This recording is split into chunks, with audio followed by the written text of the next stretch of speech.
Is there any more questions? Pardon? Pardon? Any kids? The toddler turkey people? No, I never don't. They don't have any kids. That's right. They don't have any kids. You got me there. Yes. Would you care to comment on the reports that you're a practitioner of cellular Dali's secret masturbatory technique that are so self-effacing and personally humiliating that once word got out what they actually were, all these people would abandon you. I think you said it all. That's a great question, you know. No, I don't have any secret masturbatorial secrets like Salvador Dali. I heard some interesting things about. He had like a special masturbation room. You know? But I'm not going to go into the effects of the situation. But no, I'm much more off the cuff when I pull myself together. Is there any more questions? Do you frame your pieces before you sell them, or do you leave that to the gallery? This is an interesting question. This is a very interesting question. You saw the frames, apparently. Okay, in New York, those frames are hated. They're hated. And I've got one of the top galleries in the world, Tony Shafrazi Gallery, and every time I come in there with framed pictures, he says, oh my God. Framed pictures are outre. In those big, fancy galleries in New York, you never see frames. And I come in here, now you notice on my frames, I don't have any floral patterns. I don't make them Rococo or Baroque. But I like the strong, heavy woodwork gilded. Now, this says oil painting. Now, I'm fighting uphill by myself on this. There's a couple other artists that are trying to do this. Wait till they get to New York. They're in for a big surprise. These things are just not accepted, these big frames. But that is your choice, these frames. I wish I had more money to make more interesting ones. Is there any? Yes, sir. Yes? Yeah, I was wondering if there was a specific reason why you went from naming your paintings with the 3 different titles to just one title? Well, originally I used to have 3 different titles. And the reason, pardon me, the reason I did was I would do a painting and I'd have some academic title to it or something. And then people would say, well, they had their little crude name for it. They couldn't think of my name. They said, what about that turkey painting? It's, you know, they had some pathetic name for my painting. It'd be great. So they couldn't remember what my title was. So I thought, well, I'll have a descriptive title. I'll have a pedantic academic title. And I'll have a title that was probably written on the bathroom wall of a pool hall describing the painting. So you got 3 different ways to look at it. But then, after about 15 years, this form of writing titles started eclipsing the paintings. You know, and it started becoming a thing unto itself. And I said, well, I gotta put an end to this. You know, this thing ain't just all titles. Now, I've always taken a great deal of pride in that I don't just paint something and come up and name it. But when I'm doing the sketches, I work out the name of the painting, you know, before it even gets the canvas. But the title thing got too carried away there. I was becoming too literary. Is there another question? Yes. Yeah, I was hoping you'd say something about with the photograph that you had at the very beginning of the show, the Zap Comics artists. A lot of those, you know, very psychedelic artists made me wonder what the role of psychedelic drugs may have played in the creation of your style. Well, it had a lot. It had a lot to do with it. You know, I was a young man in my late teens and early 20s during the height of the drug culture. I started smoking marijuana in the late 50s and got into art school and, you know, expanded my poor little being as far as I could. You know, I certainly don't endorse taking drugs.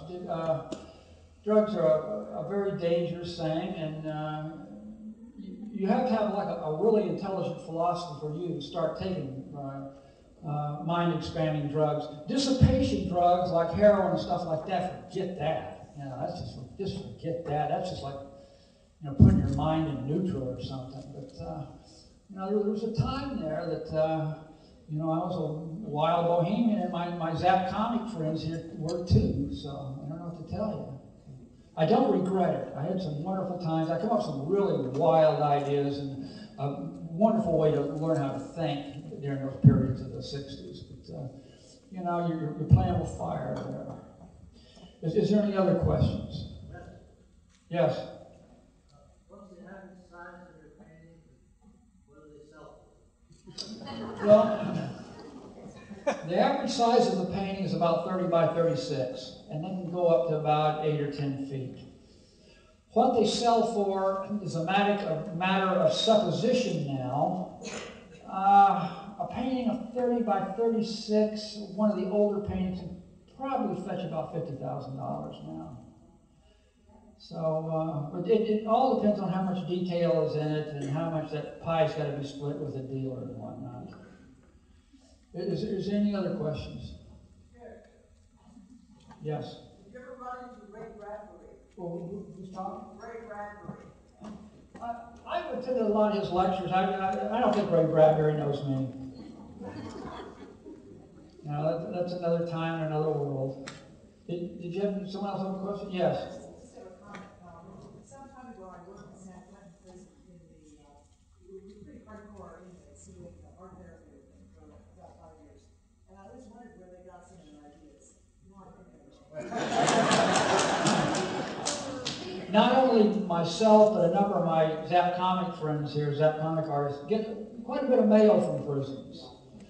And I get stuff they make, toys they make for me, and all kind of stuff. You know, I got this real cute little sculpture made out of paste and toilet paper and stuff. You know, and I've got mail from some really dark, bad people. You know, that I wouldn't answer. I was getting mail from G.G. Allen and, you know, some real dark souls there for a while. Is there any other questions? Yes. Can you name just a couple of your favorite current artists?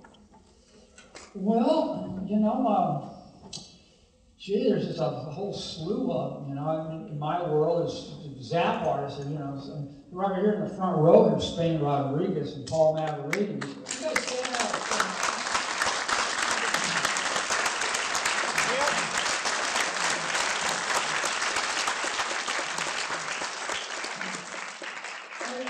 There's like current artists like Todd Shore and a number of good artists, you know. But, yeah, there's a lot of artists that I like. You know, I don't know. I don't know how to help you on that. But is there any other questions? Yes. Do you have anything to say about Von Dutch when you were working with Big Daddy and Rob? Yep. I mean, any experience. I had a lot of experience with Von Dutch. Well, but Von Dutch was crazy. You know, Von Dutch was out of his mind. You know, he threatened to kill me. Me and Von Dutch were very, very close friends, and we're heavy drinking buddies there. You know, he was mentally ill, and he threatened to kill me and my wife, Suzanne, and he was just, you couldn't figure him out. About twice a year, someone would beat the hell out of him, you know, and then I was talking to the president of the Hells Angels one time, and Shura, and I said, have you seen Von Dutch recently? He says, yeah, I saw him at a bar about 2 weeks ago. Someone took a primary chain and beat the hell out of him. I said, bitchin'.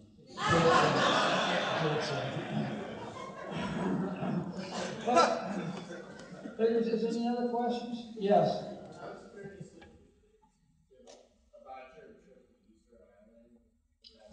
Well, me and Suzanne had 2 trips to Easter Island, and the first trip we went there to scatter the ashes of a famous Polish sculptor named Zukalski. And I mean, going to Easter Island is a whole book in itself. You know, you'd have to catch me on the sly here. Let me tell you all the stories about Easter Island. Is there any other questions? Well, I guess this is it. So I'm going to